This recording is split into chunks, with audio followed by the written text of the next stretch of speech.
what strategies have helped you build self-confidence as a leader? You can mention tools, example affirmations, mentorship, experience, feedback, or preparation. And you can also talk about how taking action despite your fear builds real confidence. The first time I did the training in front of people was in 2017. And that day, I locked myself in a room the whole day. I remember we had done this marketing, and we were going to do this somewhere in town. There is a hall called Luther Plaza. So we're going to do this there in the evening. People were paying for it. And I was panicking. Yeah, people have paid, people are coming. And I locked myself. That day I didn't even go anywhere. I locked myself in a room the whole day, preparing for this session that was coming in the evening at 6. Yep. The whole day, preparing for something happening at 6. And I did it, and the feedback was like, wow, Gabriel, that was so good. The content was so good. And then it hit me, I can do this. I can do this. And so since then, I started building that confidence slowly, one step at a time. Now, it doesn't mean that it's been all nice.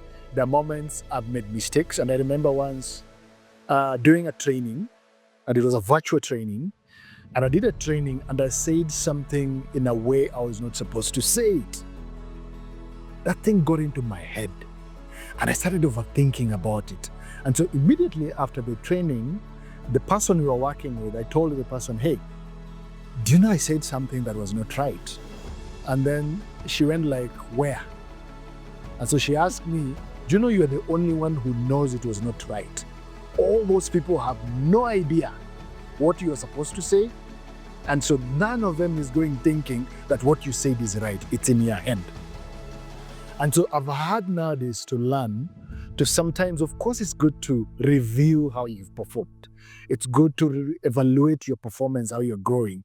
But when it comes to a point where it's paralyzing you and you cannot make progress, then it's dangerous. So whatever I've come to learn is, when I realize that I'm overthinking it and it's making me start getting those panicky moments, and I feel like sometimes I need to call someone to apologize for what they don't even know that I said or I was supposed to say, then there's a danger there. So catching myself when I'm overthinking about this, when I'm feeling like maybe next time I should not do this again because I'll make another mistake, that has become now things that I've come to take note of and learn to tell myself it's okay.